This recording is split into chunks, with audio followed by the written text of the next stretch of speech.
அனைவருக்கும் வணக்கம். இந்த நம்ம என்ன பார்க்க போறோம்னா பிஜிடிஆர்பி எக்ஸாம் நமக்கு தள்ளி போகுமா போகாதா அப்படின்ற ஒரு சந்தேகத்தில் இருக்கு. நம்ம வீடியோ பார்த்தீங்கன்னா டிஆர்பிக்கு ஒரு ரிக்வஸ்டாக தான் நம்ம வீடியோ மேக் பண்ணியிருக்கோம். என்ன அப்படின்னு பார்த்தீங்க அப்படின்னா நமக்கு ஒரு 15 டேஸ்க்கு முன்னாடியே ஹால் டிக்கெட் கொடுப்பாங்க. இப்போ ஹால் டிக்கெட்டா அல்லது எக்ஸாம் தள்ளி வைப்பாங்களா அப்படின்ற ஒரு கன்ஃபியூஷன்ல இருக்காங்க. ஸோ இந்த தேர்வுக்கு விண்ணப்பித்த ஆசிரியர்கள் எப்போ நீதிமன்றத்தில் கேஸ் போட்டாங்களோ அப்போலேருந்து பார்த்தீங்க அப்படின்னா இந்த எக்ஸாம் நடக்குமா நடக்காதா, தள்ளி வைப்பாங்களா, இல்லை சொன்ன தேதியில் வைப்பாங்களான்ற ஒரு கன்ஃபியூஷன்ல இருக்காங்க. பட் இருந்தாலும் கூட ஒரு 15 டேஸ்க்கு முன்னாடி டிஆர்பி ஏதாவது அஃபீஷியலா நியூஸ் கொடுப்பாங்க அப்படின்றத நம்ம எதிர்பார்த்துட்டு இருந்தோம். ஸோ நீதிமன்றத்துக்கு போச்சு. நீதிமன்றத்தில் பார்த்தீங்க அப்படின்னா டிஆர்பி பரிசீலனை பண்ணணும்னு சொல்லி டிஆர்பி கிட்ட முடிவு ஒப்படைச்சிட்டாங்க. ஸோ டிஆர்பி ஏதாவது ஒரு நீதிமன்றம் இப்படி சொல்லியிருக்கு அப்படின்னு சொல்லி ஏதாவது ஒரு முடிவு பண்ணியிருப்பாங்க. பத்திரிகை செய்தியில் பார்த்தீங்கன்னா கடந்த திங்கட்கிழமை ஆலோசனை பண்ணதா ஒரு செய்தி வந்தது. அந்த செய்தியில் கூட தள்ளி போக வாய்ப்பு இருக்கு, எதிர்பார்க்கலான்ற மாதிரி ஒரு செய்தி கொடுத்திருந்தாங்க. ஸோ திங்கட்கிழமை மீட்டிங் போட்டிருக்காங்க அப்படின்னா அதனோட முடிவு செவ்வாய் புதனுக்குள்ள நமக்கு தெரிவிச்சிருக்கிறோம். அதிகபட்சம் வெள்ளி சனிக்குள்ளாச்சும் தெரிவிச்சிருக்கிறோம். ஸோ அதுதான் சரியா இருக்கு. ஏன்னா 15 டேஸ்க்கு முன்னாடி நீங்க ஆல் டிக்கெட் கொடுக்குறீங்க அப்படின்னா அதுக்கு முன்பாக திட்டமிட்டபடி தேர்வு நடைபெறும் அப்படின்னு சொல்லியிருக்கலாம். அல்லது திட்டமிட்டபடி தேர்வு நடைபெறாது, நீதிமன்றம் பரிசீலனை பண்ண சொன்னால ஆசிரியர்கள் ரிக்வஸ்ட் வச்சதுனால நாங்க தேர்வு இந்த தேதிக்கு நாங்க தள்ளி வைக்கிறோம்னு சொல்லி கொஞ்சம் முன்கூட்டியே சொல்லியிருக்கணும். சொல்லல. ஸோ நம்மளுடைய எதிர்பார்ப்பு என்னன்னா இந்த வாரம் இறுதிக்குள்ள கொடுத்துருவாங்கன்னு சொல்லி நம்ம எதிர்பார்த்தோம். நானும் ஒரு வீடியோ கூட போட்டிருப்பேன், நீங்களும் போய் பார்த்துருப்பீங்க. ஒரு சனி ஞாயிறுக்குள்ள இந்த வாரம் எண்டிங்ல முடிவு சொல்லிடுவாங்க அப்படின்னு எதிர்பார்த்தேன். நேற்றே கூட நிறைய பேர் நம்ம சைக்காலஜி வீடியோ மேடம் போடுறாங்களே அந்த கமெண்ட்ஸ் எல்லாம் பார்த்தா சார் ஏதாவது டேட் ஏதாவது கன்ஃபார்மா தெரியுமா சார் கேட்டிருந்தீங்க. நம்ம நேற்று கூட வீடியோ போடல. ஏன்னா அப்படின்னா நேற்று சனிக்கிழமை மேபி நைட் ஏதாவது அப்டேட் கிடைக்கும் அப்படின்னு எதிர்பார்த்தேன், வரல. ஸோ இன்னைக்கு சண்டே, இன்னைக்கு ஒர்க்கிங் டேஸும் கிடையாது, அப்டேட் வருமா என்னன்னா அப்படின்னு தெரியல. ஸோ கூட்டி கழிச்சு பார்க்கும்போது நமக்கு தேர்வு வர அக்டோபர் 12 சொல்லியிருக்கீங்க. ஸோ இன்னைக்கு பாத்தீங்கன்னா 28. அப்படி பாத்தீங்கன்னா கரெக்டா 15 டேஸ்ல இருக்கிறோம். நம்ம கரெக்டா அந்த தேர்வுக்கு முன்பாக ஹால் டிக்கெட் ரிலீஸ் பண்ணக்கூடிய அந்த தேதியே வந்துருச்சு. இப்போ நீங்க நைட் ஹால் டிக்கெட் ஒரு மாதிரி எக்ஸாம் தள்ளி வைப்பாங்கன்னா கடைசி கட்டத்துல இந்த சினிமாவெல்லாம் பாத்தீங்கன்னா நாளைக்கு படம் ரிலீஸ் ஆக போகுது, அது கோர்ட்ல கேஸ் போட்டாங்க, இது மாதிரி அமௌண்ட் கட்ட சொல்லியிருக்காங்க, சம்திங் கேஸ் போட்டாங்க, படம் வெளிவருமா வெளிவராது தெரியும், ஒரு பரபரப்பான ஒரு சூழ்நிலையை கிரியேட் பண்ணுவாங்களே அந்த மாதிரி கரெக்டா ஆல் டிக்கெட் 15 டேஸ்க்கு வரதுக்கு முன்னாடி இப்ப நமக்கு ஆல் டிக்கெட் ரிலீஸ் பண்ண போறாங்களா இல்ல எக்ஸாம் தள்ளி வைக்க போறாங்கன்னு ஒரு அந்த எக்ஸாமுக்கு அப்ளை பண்ண ஆசிரியர்களோட ஒரு ஹார்ட் பீட் ஏத்துற மாதிரி டிஆர்பி பண்ணிட்டு இருக்காங்க. இந்த மாதிரி பண்ண தேவையில்லை. நீங்க கோர்ட் பரிசீலனை பண்ண சொல்லியிருக்கு, பரிசீலனை பண்ணது திங்கட்கிழமை நீங்க மீட்டிங் போட்டிருக்கீங்க. அந்த மீட்டிங் அடிப்படையில நாங்க தள்ளி வைக்கிறோம்னு சொல்லுங்க, திட்டமிடப்படி நாங்க தேர்வு நடைபெறும்னு சொல்லியிருக்கலாம். ஸோ 1 or 2 டேஸ் எடுத்துக்கலாம்ல. இவ்வளவு நாள் ஏன் மௌனமா இருக்காங்க அப்படின்றத நமக்கு தெரியல.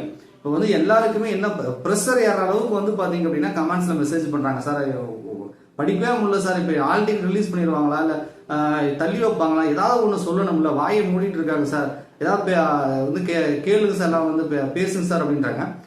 டிஆர்பி ஹெல்ப்லைன் நம்ம கால் பண்ணோம்னா அவங்க ப்ராசஸ் போயிட்டு இருக்கு, வெப்சைட்டை செக் பண்ணி பாருங்க, நிறைய பேர் ரெக்வஸ்ட் பண்றாங்க, பரிசீலனை பண்ணிட்டு இருக்காங்க அப்படின்ற மாதிரியான தான் வரும். இல்லைன்னா சில நம்ம என்ன பண்ணுவாங்கன்னா அந்த மேடம் திட்டமிடப்படி நடக்கும், இப்போதைக்கு என்ன அதாவது நமக்கு டிஆர்பி அபிஷியலா செய்தி கொடுக்குற வரைக்கும் இப்போதைக்கு அந்த தேதி நடக்கும் அப்படின்ற மாதிரி சொல்லுவாங்க. ஸோ என்னதான் இருந்தாலும் அந்த ஹெல்ப்லைன்ல நம்ம சொல்லக்கூடிய செய்தி உறுதியான செய்தி எடுத்துக்க முடியாது. அவங்க இப்போ என்ன சூழ்நிலையோ அதை தான் சொல்லுவாங்க இல்லையா. டிஆர்பி போர்டுல என்ன முடிவு பண்றாங்க அது அபிஷியலான செய்தி வந்ததுக்கு அப்புறம் தான் அவங்களே சொல்லுவாங்க. ஸோ அபிஷியலான செய்தி இன்னும் ஏன் கொடுக்காம இருக்காங்க அப்படின்றத ஒரு பெரிய கேள்வி இருக்குது. ஸோ கண்டிப்பா டிஆர்பி இன்னைக்காவது ஞாயிற்றுக்கிழமை இன்னைக்கு ஈவினிங் நைட்டுக்குள்ளேயாச்சும் ஒரு முடிவு சொல்லணும். ஏன்னா இதுக்கு முன்னாடி பாத்தீங்கன்னா ஆல் டிக்கெட் 15 டேஸ்க்கு முன்னாடி கொடுக்கறது ஒரு ப்ராசஸ் வச்சுக்கோங்களேன். அதுக்கு முன்னாடி 16-17 நாளைக்கு முன்னாடி கூட ஹால் டிக்கெட் கொடுத்துருக்காங்க. அப்படி பாத்தீங்கன்னா இப்போ ஹால் டிக்கெட் ஒரு டைம் வரைக்குமே இந்த தேர்வு தள்ளி போகுமா தள்ளி போகாதா என்ன நடக்க போகுது அப்படின்றது தெரியாம படிக்கவும் முடியாம அந்த ஆசிரியர்கள் இருக்காங்க. ஸோ டிஆர்பி ஏதாவது ஒரு முடிவு பண்ணி இன்னைக்கு சண்டே அல்லது நாளைக்கு மண்டே 2ல ஒரு நாள் ஏதாவது ஒரு முடிவு சொல்லணும். இவ்வளவு நாள் காத்திருக்க வச்சதே சரியில்லாத ஒரு செயல். இதுக்கு மேலேயே அவங்க டிலே பண்ணிட்டு போறாங்க, ஆல் டிக்கெட் ரிலீஸ் பண்ணல, ஏதோ ஒரு முடிவு சொல்லாம இருக்காங்கன்னா நிச்சயமா இது கண்டிக்கத்தக்கது. பார்ப்போம். இன்னைக்கு சண்டே, இன்னைக்கு நைட்டோ அல்லது நாளைக்கு மண்டே ஒர்க்கிங் டேஸ் வருது. ஸோ அது 1 or 2 டேஸ்ல ஏதாவது ஒரு முடிவு நமக்கு தெரியும். ஸோ அதனால இப்ப தள்ளி போகும் போகாதுன்ற ஒரு உறுதியான செய்தி நம்ம எதுவும் சொல்ல முடியாது. நிறைய பேர் அந்த சோசியல் மீடியாவில் திருவண்ணாமலையில் 15ஆம் தேதி அந்த ஒரு மெமராண்டம் மாதிரி சர்க்குலர் வரும் இல்லையா, அதை வச்சு கண்டிப்பா நடைபெறும் அப்படின்றத சொல்றாங்க. பட் அது 15/9 வந்ததாகவும் ஒரு செய்தி இருக்கு. அதாவது இவங்க நீதிமன்ற தீர்ப்பு சொல்லி அதுக்கப்புறம் பரிசீலனை பண்ணாங்களே, ஒரு மீட்டிங் அரேஞ்ச் பண்ணாங்களே, அந்த மீட்டிங் முன்னாடியே அந்த சர்க்குலர் வந்திருக்கு. ஸோ அந்த மீட்டிங்ல என்ன முடிவு பண்ணியிருக்காங்க, அதே டேட்ல வைக்கலாம்னு முடிவு பண்ணியிருக்காங்களா இல்லையா அப்படின்றது நமக்கு அபிஷியலா டிஆர்பி சொன்னதான் தெரியும். ஸோ அதனால அந்த மெமராண்டம் அந்த சர்க்குலர் வச்சு நம்ம முடிவு பண்ண முடியாது.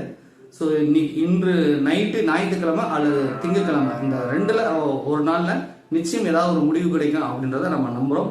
ஸோ வெயிட் பண்ணுங்க, இன்னும் ஒரு நாள் வந்து வெயிட் பண்ணுங்க. ஏதாவது டிஆர்பியில் ஆஃபீஸில் செய்தி வரும், செய்தி வந்து உங்களுக்கு வந்து ஷேர் பண்றேன்.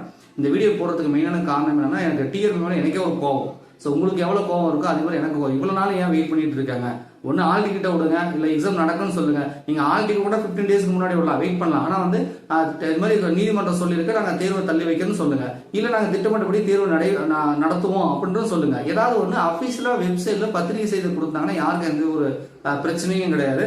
எந்த ஒரு செய்தியும் சொல்லாம அப்படியே சைலண்டா இருக்கிறதுன்றது நிச்சயமா வந்து டிஆர் மேல பயங்கரமான கடுப்புல இருக்காங்க ஆசிரியர்கள், மன உளைச்சல் இருக்கிறாங்க. அவங்க ஒரு பக்கம் கஷ்டப்படுறாங்க, ஒரு பக்கம் கோபமா இருக்காங்கன்றது நமக்கு தெரியுது, எனக்கும் வந்து புரியுது. ஸோ பார்ப்போம். இன்னைக்கு சண்டே, நாளைக்கு திங்கட்கிழமை, ரெண்டுல ஒரு நாள் ஏதாவது ஒரு முடிவு தெரியும். ஸோ நீங்க படிச்சுட்டு இருங்க. எல்லாரும் சொல்றதான் நானும் சொன்னோம், 12ஆம் தேதி நமக்கு எக்ஸாம் அப்படின்னு நினைச்சிட்டே படிங்க. தள்ளி போனா சந்தோஷம், ரிவிஷன் பண்ணிக்கலாம். தள்ளி போகலாம் நம்ம அதுக்குள்ள ஏதோ ஒரு நம்ம படிச்சதை நம்மளுடைய பிரசன்டேஷனை வந்து நம்ம பண்ணிக்கலாம். ஓகேங்களா? நன்றி, வணக்கம்.